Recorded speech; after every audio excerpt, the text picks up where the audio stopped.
lembra de mim? A gente conversou no início dessa unidade e eu contei que estava definindo a estratégia do time de basquete que eu treino. Modéstia à parte, eu escolhi uma boa estratégia que até aqui tem dado certo. E você? Montou uma boa estratégia de estudo? Eu espero que sim, porque estamos chegando ao final da unidade 1 da disciplina de planejamento estratégico. Você se lembra de tudo que vimos até aqui? Nós começamos vendo as diferenças entre os conceitos de objetivo e estratégia e aprendemos também o que é a vantagem competitiva. Depois, passamos a conhecer o que são estratégias de crescimento e os níveis em que elas podem ser aplicadas: corporativo, competitivo e funcional.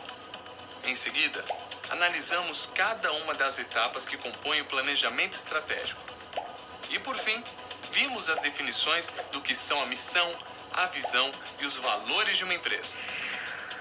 Para avançar no aprendizado de tantos conceitos e noções sobre estratégia, nós contamos com a situação da realidade profissional dessa unidade. Nela, analisamos a trajetória do setor de autosserviços do Brasil. Ele envolve os hipermercados, os supermercados e as mercearias, como você deve se lembrar. Os supermercados chegaram ao país em 1953, conquistando o espaço das mercearias e desde então não param de crescer. A partir desse conhecimento, estudamos diversas situações-problema. Por exemplo, na SP número 1, você se lembra do que a gente viu? Nós falamos sobre como, na década de 90, as grandes redes de supermercados de atuação nacional passaram a comprar as redes de supermercados regionais. Isso levou a uma grande concentração no setor. Cerca de 60% das vendas de supermercados no Brasil pertencem a apenas 5 empresas. Qual estratégia essas grandes redes adotaram e qual a vantagem que elas oferecem ao consumidor com relação às redes regionais? Para responder essas questões, você primeiro precisou se lembrar do conceito de estratégia, ou seja, qual meio as empresas utilizaram para alcançar o objetivo de aumentar seu lucro. Depois, pensando na perspectiva baseada em recursos, você foi estimulado a refletir sobre o que leva as grandes redes a terem vantagens sobre as menores. Por exemplo, como elas conseguem reduzir custos e assim abaixar preços.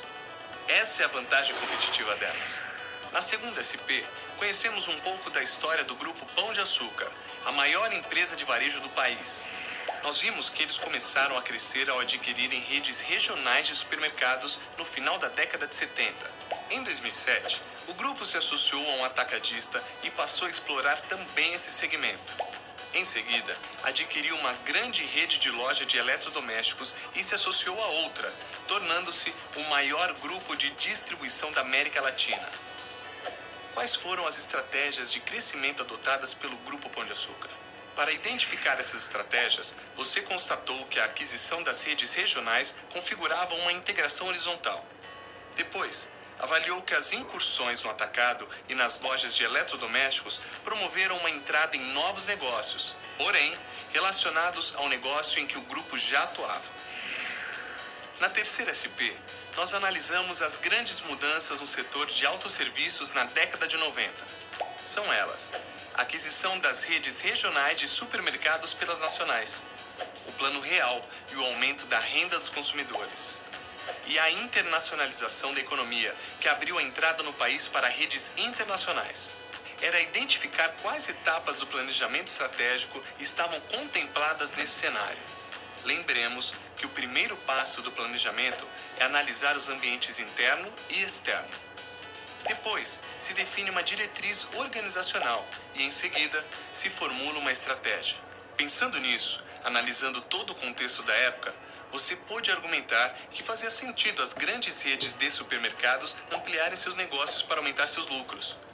Todo o planejamento delas estava voltado para isso. Por fim, na quarta SP, você deveria selecionar os principais aspectos que uma empresa de autosserviços deve levar em conta quando for elaborar sua missão, sua visão e seus valores. Para isso, você deveria pensar em quais aspectos do autosserviço proporcionam uma individualidade à organização, mas também atendem aos interesses dos consumidores.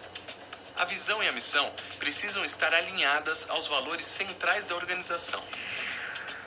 E aí, deu para relembrar tudo? Mas olha só, aprender é algo que nunca se pode fazer demais. Então, eu queria propor a você que continuasse estudando, criando suas próprias SPs e discutindo com seus colegas em busca das soluções. Por exemplo, imagine que você abriu sua própria empresa, um setor em que seus concorrentes têm produtos e preços semelhantes, resultando em lucratividade baixa para todos. O que você faria? Se estruturaria para ter preços mais baixos que eles ou procuraria ter algum tipo de diferenciação na oferta? Ou então, pense na Cosan, maior processadora de cana-de-açúcar do mundo. Em 2008, ela comprou os ativos de uma distribuidora de combustível automotiva no Brasil. Sua meta é explorar desde o plantio da cana até a distribuição e comercialização dos combustíveis gerados por ela. Qual você diria que foi a estratégia de crescimento da Cosan? Em que nível ela se deu? E antes de encerrar por hoje, uma boa dica de leitura. Um livro que ensina muito sobre estratégia é A Arte da Guerra, de Sun Tzu.